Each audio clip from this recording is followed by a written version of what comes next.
세상의 영광 다 모여도 언제나 주님은 나의 기여 주님만 내 맘에 계시오니 영원한 주님 참 귀하셔라 영원한 주님 내 승리의 주 하늘의 기쁨을 주옵소서 어떠한 고난이 닥쳐와도 만유의 주여 소망 되소서 아멘.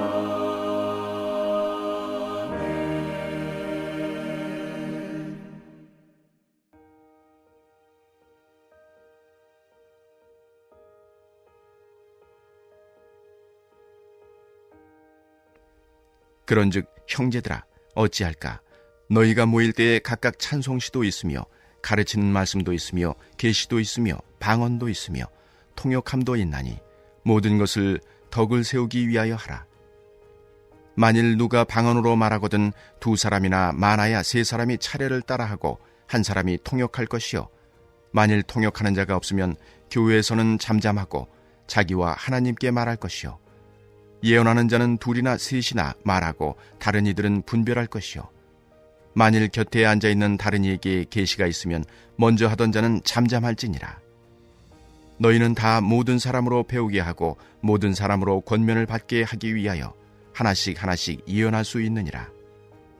예언하는 자들의 영은 예언하는 자들에게 제재를 받나니 하나님은 무질서의 하나님이 아니시요 오직 화평의 하나님이시니라. 모든 성도가 교회에서 함과 같이 여자는 교회에서 잠잠하라. 그들에게는 말하는 것을 허락함이 없나니 율법에 이른 것 같이 오직 복종할 것이요 만일 무엇을 배우려거든 집에서 자기 남편에게 물을 지니 여자가 교회에서 말하는 것은 부끄러운 것이라. 하나님의 말씀이 너희로부터 난 것이냐 또는 너희에게만 임한 것이냐. 만일 누구든지 자기를 선지자나 혹은 신령한 자로 생각하거든 내가 너희에게 편지하는 이 글이 주의 명령인 줄 알라. 만일 누구든지 알지 못하면 그는 알지 못한 자니라. 그런즉 내 형제들아 예언하기를 사모하며 방언 말하기를 금하지 말라. 모든 것을 품위 있게 하고 질서 있게 하라. 우리가 계속해서 보고 있는 고린도전서의 내용을 보면 고린도 교회에 여러 가지 은사를 가진 자들이 많았던 것은 사실인 것 같습니다. 방언, 예언, 또 찬송, 가르침 등 다양한 은사를 가진 성도들이 많이 있었습니다. 그래서 상식적으로 생각했을 때 고린도 교회는 활기가 넘칠 것 같고 은혜가 풍성하고 성령의 역사가 끊임없이 일어나는 역동적인 공동체였을 것 같죠. 하지만 실상은 그렇지 않았습니다. 은사는 많았지만 질서가 없었고 건강하기는커녕 오히려 몸살을 앓고 있었습니다. 오늘 본문 26절에 기록된 바울의 첫 마디를 보면 그 답답한 심정이 담겨 있는 듯합니다. 그런즉 형제들아 어찌할까? 그래서 바울은 은사에 대해 일일이 규칙을 정해주고 있습니다. 27절을 보시면 방언에 대해서는 두 사람, 많아야 세 사람 정도만 하라고 가르치고 있죠. 그리고 중요한 것이 서로 먼저 하겠다고 다투지 말고 차례를 따라서 하라고 가르치죠. 이게 참 애도 아니고 어른들에게 이런 것까지 정해줘야 하나 싶을 정도로 부끄러운 이야기입니다만 고린도 교회 성도들의 수준이 그랬습니다. 이러한 사실을 통해서 우리는 무엇을 알 수 있을까요? 오늘 본문인 14장뿐 아니라 고린도전서 이 전체의 맥락을 통해 우리는 은사와 이 열매가 반드시 비례하는 것은 아니라는 것을 알 수 있습니다. 또한 성령의 열매가 없는 사람이 은사만 가지고 있으면 오히려 공동체 안에 무질서와 다툼을 가져올 수도 있다는 사실을 또한 알 수 있죠. 그리고 그 사례가 부끄럽게도 바로 고린도 교회였고, 그래서 바울은 고린도 교회 성도들을 향해서 은사는 풍성하지만 어린아이 같다라고 지적을 했던 겁니다. 은사와 열매 둘 다 성령의 역사인데 성령의 은사가 성령의 열매를 보증해 주지 않는 이유는 무엇일까요? 왜냐하면 하나님께서 은사를 주시는 것은 교회 공동체의 유익을 위해서일 뿐, 그 은사를 받은 개인의 인격적 완성이나 성결을 증명하는 것은 아니기 때문입니다. 은사는 마치 하나님께서 빌려주신 도구와 같아서 그 도구를 든 사람의 인격과 상관없이 그 능력은 나타날 수 있는 것이죠. 따라서 은사가 있다는 것은 내가 훌륭하다는 증거가 아닙니다. 그렇다면 무엇일까요? 그것은 나에게 공동체를 섬길 기회가 주어졌다는 것을 의미합니다.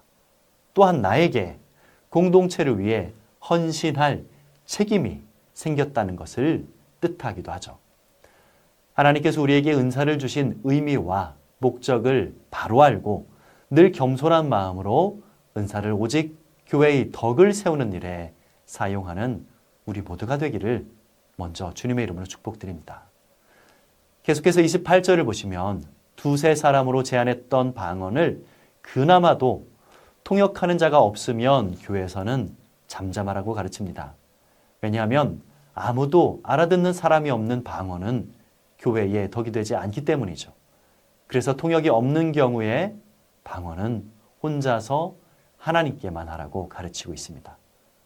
그리고 방언뿐 아니라 예언도 두세 사람만 하라고 가르치는데요.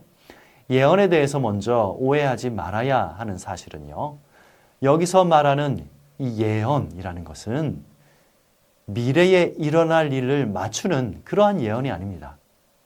고린도전서 14장에서 말하는 예언은 우리가 흔히 생각하는 장래에 일어날 일을 미리 맞추는 무슨 점술과 같은 그러한 것이 아닙니다. 바울이 말한 성경적 의미에서 예언은 하나님의 감동을 받아 그분의 뜻을 사람들에게 선포하는 것을 의미하죠. 당시에는 신약 성경이 완성되기 전이었기 때문에 하나님께서 주신 감동을 통해 공동체에 필요한 하나님의 마음과 또 가르침을 이 대언하는 은사가 필요했고, 그것이 바로 성경이 말하는 예언입니다.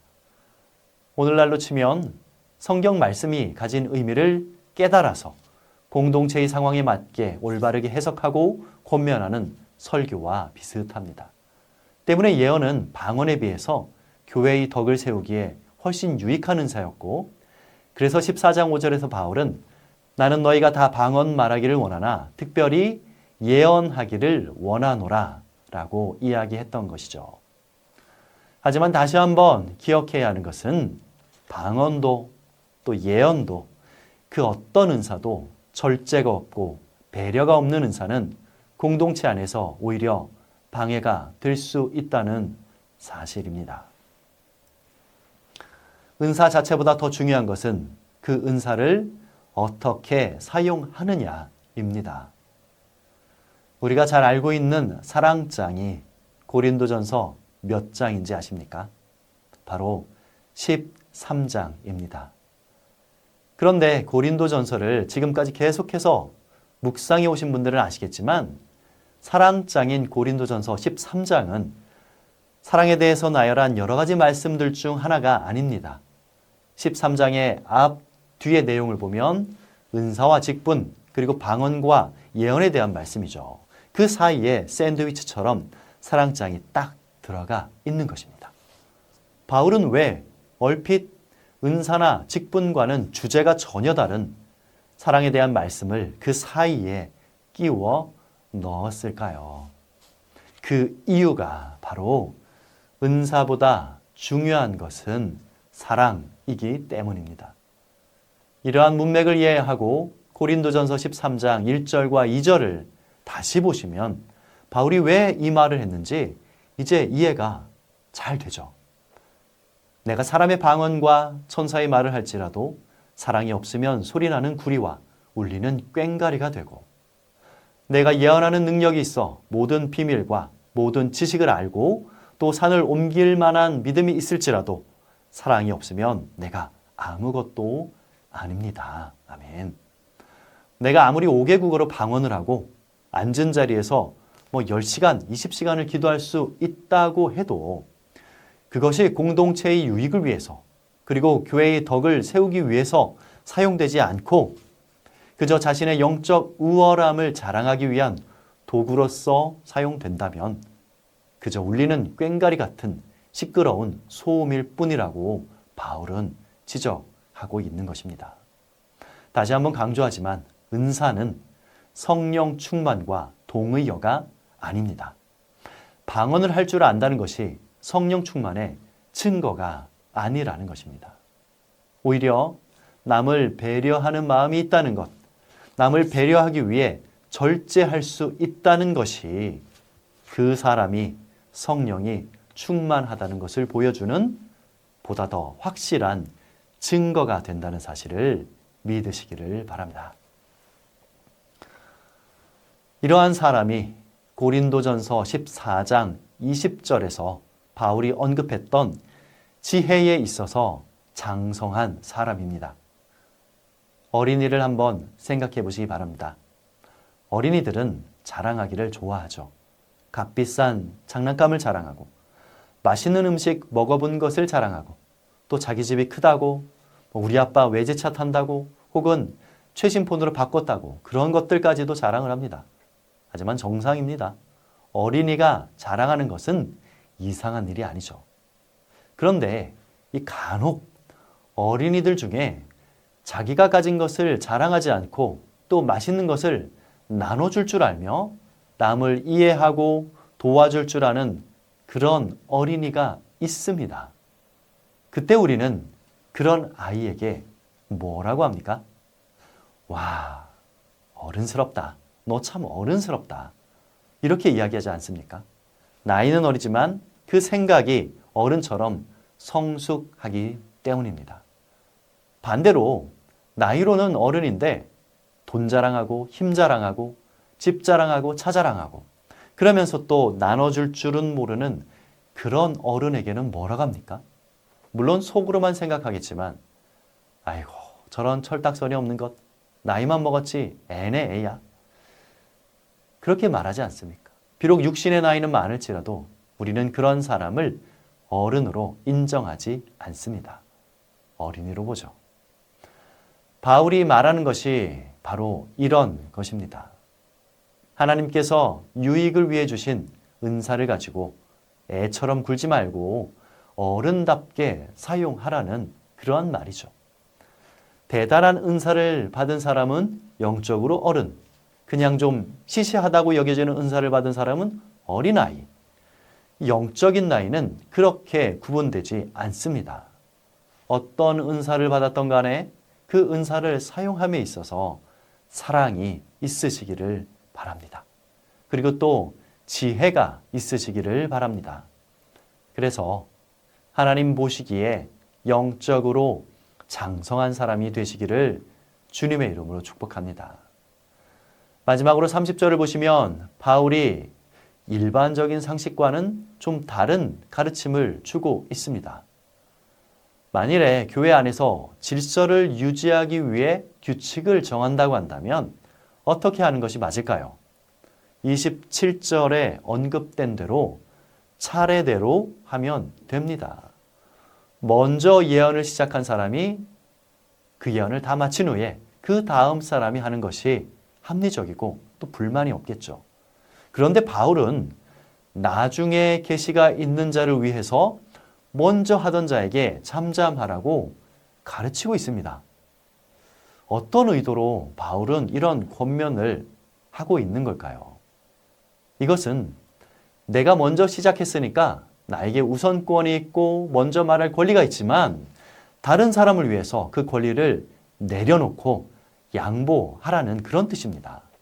무엇을 위해서 그렇게 하라는 것일까요? 질서 유지만이 아니라 교회 안에서 덕을 세우기 위해서입니다. 은사를 가진 성도들 안에서 질서 유지가 목적이라면 그저 순서대로 차례대로 하면 되죠. 하지만 덕을 세우기 위해서는 양보와 배려가 필요함을 오늘 말씀은 우리에게 가르치고 있는 것입니다. 이러한 성경의 가르침을 마음에 깊이 새기면서 예수님께서도 말씀하셨던 것처럼 큰 자가 작은 자를 섬기고 또 먼저 된 자가 나중된 자를 배려하여서 교회 안에 덕을 세워가는 우리 모두가 되기를 주님의 이름으로 축복드립니다. 아멘.